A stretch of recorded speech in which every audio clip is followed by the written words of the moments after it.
interesting thought.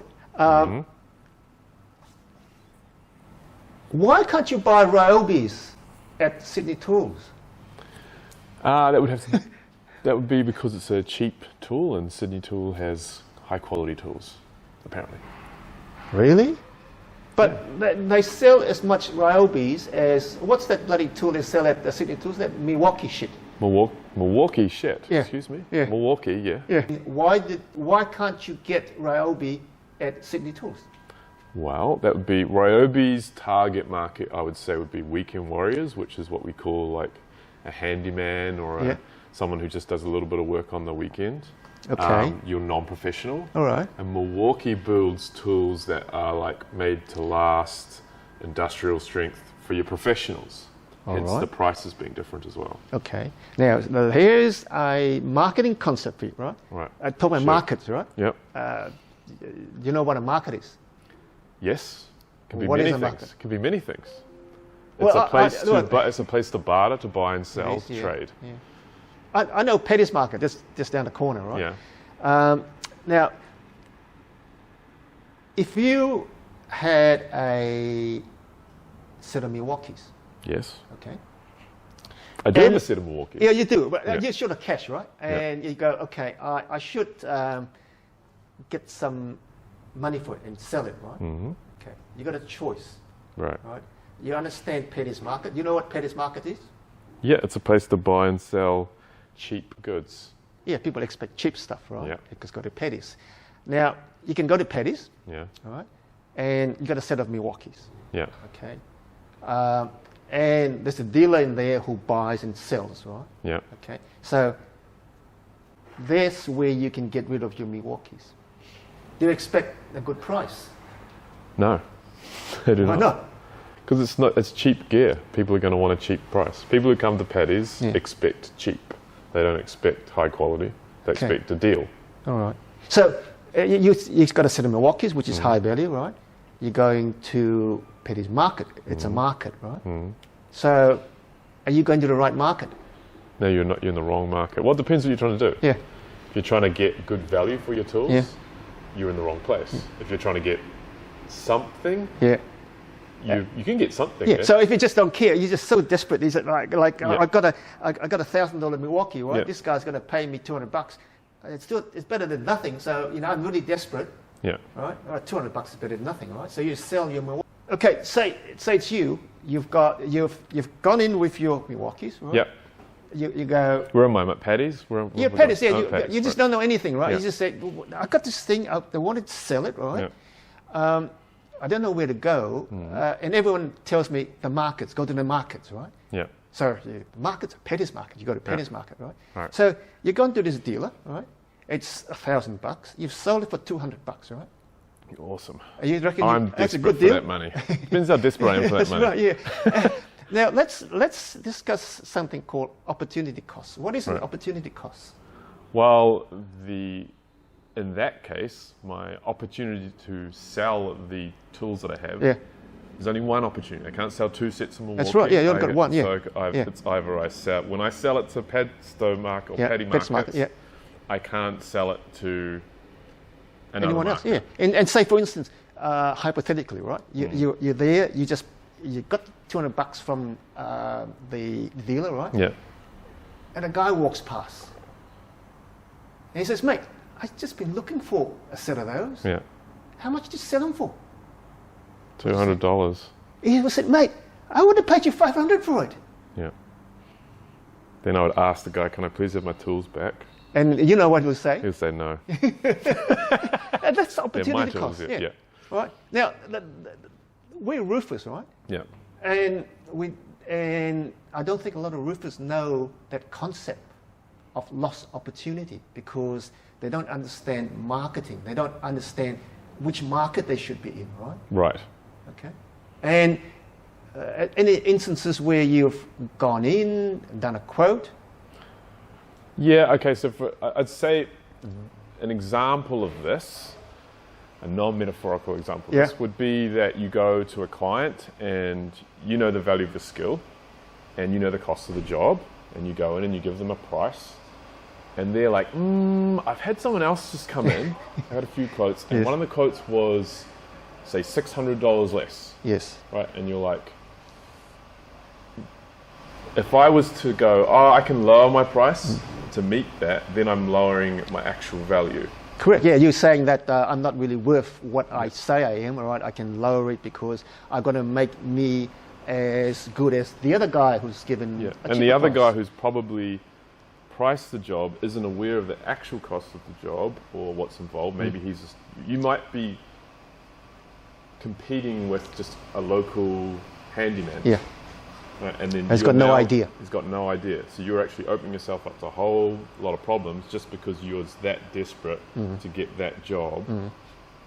So, say for instance, right, you go, okay, I'm kind of desperate, or Yeah. even if you're not desperate, right, Yeah. you go, I know the price, I Yeah. know everything now, I've got all the data, right, Yeah.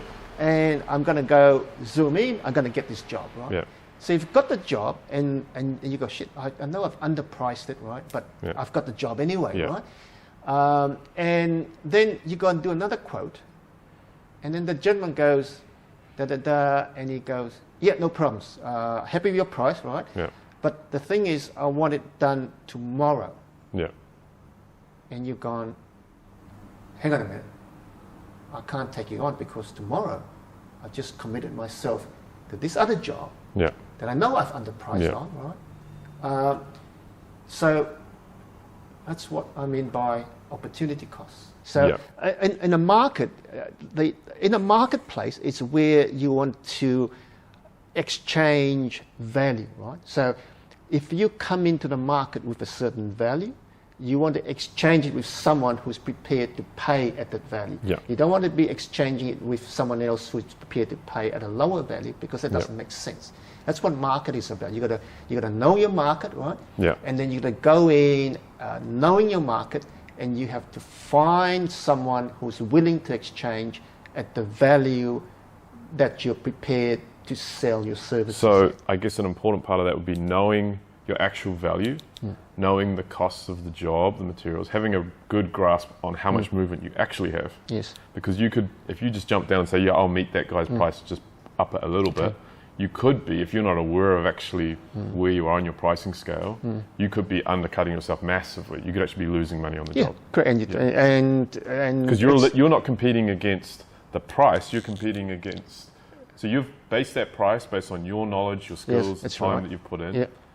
The material costs, you're Yes. aware of that, and what materials that need to be used for that specific job, versus someone else who's put in a quote, probably based on, I'm just going to paint it with something Yes. and or put some silicon Yeah. in here. So and not really fix that job. So you'll go, all your expertise Yes. are getting no value, versus the handyman he's priced it so low because he's probably using the incorrect tools, the incorrect materials, and not really knowing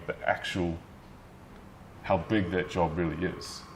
Yeah, so you are not valuing the whole thing based on your value, but based on someone else's value, right? yeah. So you're comparing with someone else rather Yeah. than just yourself, Yeah. right?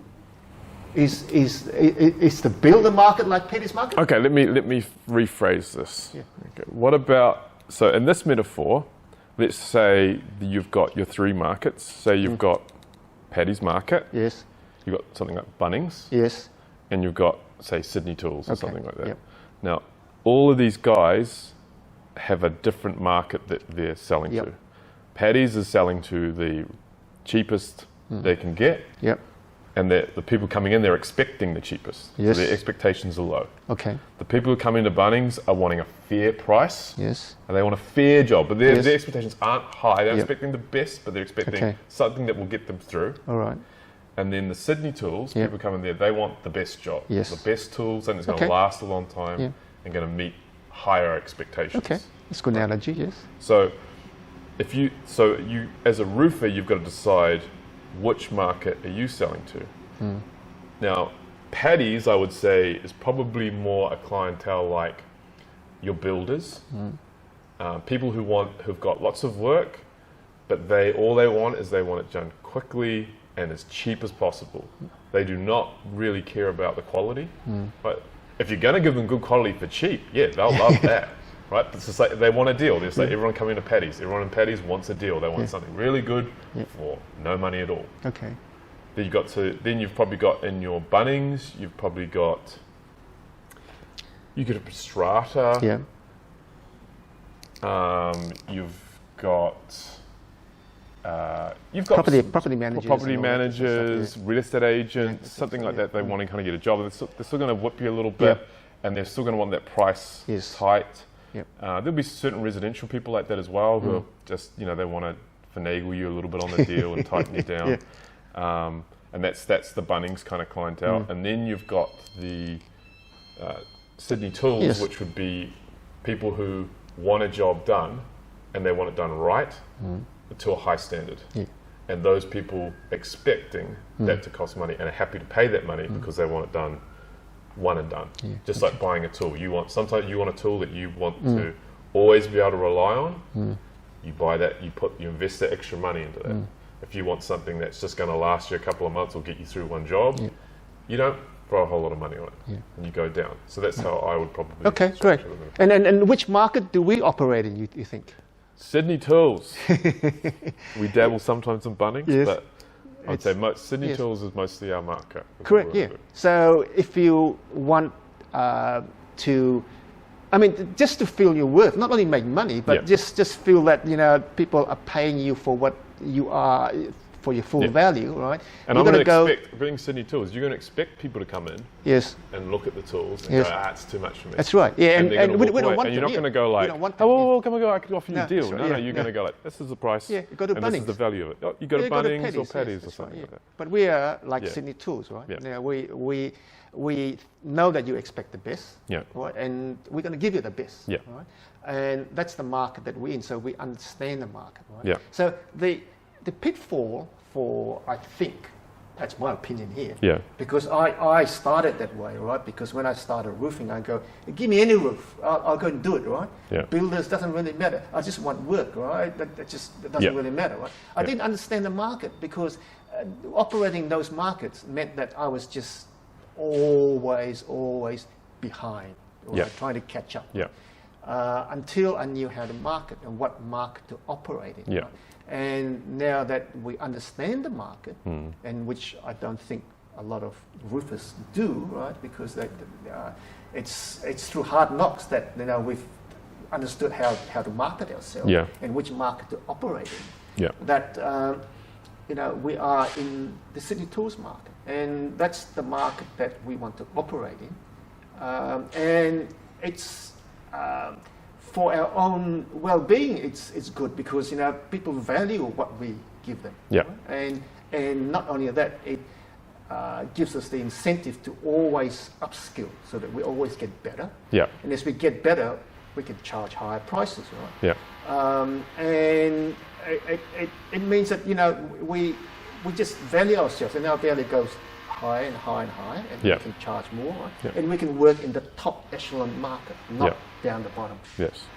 And that's the story about markets. You've got to understand what markets are. Is that where we exchange value. Right? You've got to get through all the noise in the market. Imagine you go to Paddy's market, it's bloody noisy, right? So you've got to figure out which part of the market you want to be operating in. What value you've got, and then fine tune, and then fine tune and go. I want that customer because he's looking for me, right? And I've got something of value, right? And we want to exchange, right? So you clear all the noise because most people just get in to the noise and they think they can find anyone amongst the noise. The idea is you clear the noise out, try to figure out who the person you want to exchange what you've got. Right? Get them, and focus and work out like how to focus on that specific type of clientele. What are they after? What are they looking for? Correct.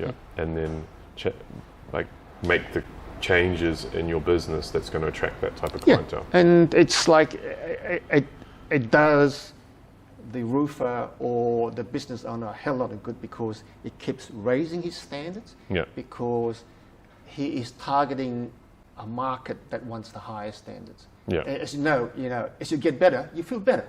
Yes. Right? There's nothing worse than just being down in the dumps and just be happy to do just shoddy work, and everything goes bad in your life because you're not pushing yourself to a higher standard. Yeah.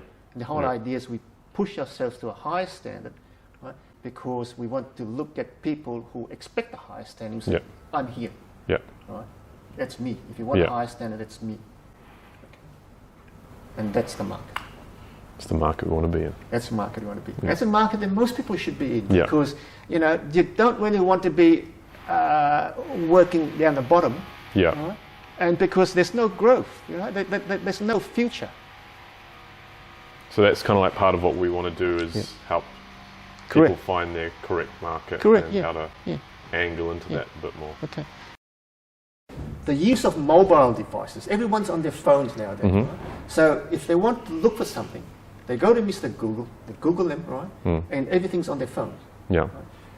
Now, there's a lot of challenges coming for business owners, right, who at least have got websites out there, right? The business owners who don't, the roofers out there who don't have websites, online. Right, are like way down. They need to get a web presence, right? Because everyone's on the internet, right? Everyone's on the phone looking for stuff, right? Yeah. Now, the problem with roofing companies, right, is that all their web presence is built on fairly old technology. Their content is very generic. Would you agree? They're very generic. I would say that when you kind of go look at most companies, it can be roofing, it can be anything, they all have a fairly generic look. It's kind of like made by a web developer. It's got a certain look to it, which originally, when it first came out, was like, oh, that looks professional. That's right, Like, because it was few and far between that will look like that. Now it's like they all look the same. Yes. So I guess the tricky thing is how do you stand out in a market where everyone looks the same? And what's been the difference, feedback from people who come through us about how they find us and why we're different? Right? Well, this will be an interesting story for me because I remember that when I first saw your website, I was like, what is going on here? Right? So initially I was like, man, we need to modernize this, make it look smart and schmick and cleaner. And but I've realized that, like I said, more and more companies have such a slick and clean look that it kind of loses its authenticity. We kind of look like, like we're actually involved in the website. We're there. We're actually there. Doing That's right. Yeah, we're doing everything. Yeah. And this is us. You're actually getting a real authentic view into like who we are and what we do. Yeah. And that, which is, you can't copy that. You can't go, another company can't go like, oh, when everyone looking generically the same, we stick out like a sore thumb. Correct, even though we might look at us and go like, man, there's stuff all over the place. They're like amateurs, but that's what we want to deal with, right? It's really weird, And the challenge is that we're bombarded with so much data and information nowadays, right? That people just sick of it. They don't know what's real and what's authentic. It's hard to find authenticity. It's hard to find, right? And we know that everyone's got generic web presence, right? Yeah. And have you heard of ChatGPT? I learned about it this morning. Yeah. And the ChatGPT will just about harvest anything on the internet and just provide you with content that's like human. So it's an AI, what is it specifically? It's an AI artificial program? Intelligence tool, right? Yeah. That harvests everything on the internet, and you can create content, you can ask questions, and it can give you That's the one answers. that they're having problems with in schools because you can type in, write me an essay for whatever, Shakespeare, Shakespeare, and it will write out a full essay, right? And it'll be just real, right? Yeah. You can't tell it apart from an AI-generated content to a human-generated content. It's just so hard. And this is in its infancy. It's only been launched like 3-6 months, right? Yeah. Imagine in 1-2 years' time how good that's going to become, right? And you've got image AI, right? Yeah. Stable diffusion. Right, that does the art. That's the one where it does AI art, right? Yes. Yeah. So it'll take everything, all the art in the world. Yeah. If you ask him to create a picture, he'll create a picture for you. Right? Yeah. And soon he'll create videos for you. And I reckon it's going to be the death of TikTok, right? Because The it can make anything. Well, I mean, I think even you already have that a little bit with, like, say, YouTube Shorts and TikTok and stuff, where, say, something you can sell has clearly been set up. Yes. Like maybe it's a prank, or it's like, oh, this. That's right. They're trying to recreate something. Yes. But it comes across as not authentic. Yes. And that is making it far less Yeah, interesting. it's just a bit of fun, right? My opinion, right, is that a lot of companies, a lot of businesses, and a roofing business is just like a business, right? They got a lot of generic content out there, right? And just coming around the corner is this thing called ChatGPT, Stable Diffusion, right? That's going to mean that it's going to all speed their up content, the genericness. that's right. All their content is going to be just generic, right? People get sick of it, right? And they'll be looking for authenticity, which is something that no one is putting any work in at the moment. Yes, I would say people are trying to make something look professional and clean and sleek, but it's I would say at the cost of authenticity, but I would actually say authenticity is what sells. Yeah, and all these companies are behind the 8 ball, right? So they might think that they're great they'll at the be moment. looking at their thing and, oh, this looks great. Yeah, they think they're great at the moment, but what's coming around the corner is going to mean that the whole market's going to change, right? People are going to be looking for different things. Right? So web content, very important. Mobile content, because hardly anyone is, no of the roofing companies are developing their website and their content purely based on mobile usage. Because I know for a fact that the use of mobiles has gone up, and now it's about 2/3, almost 70% of people who's coming to use our website.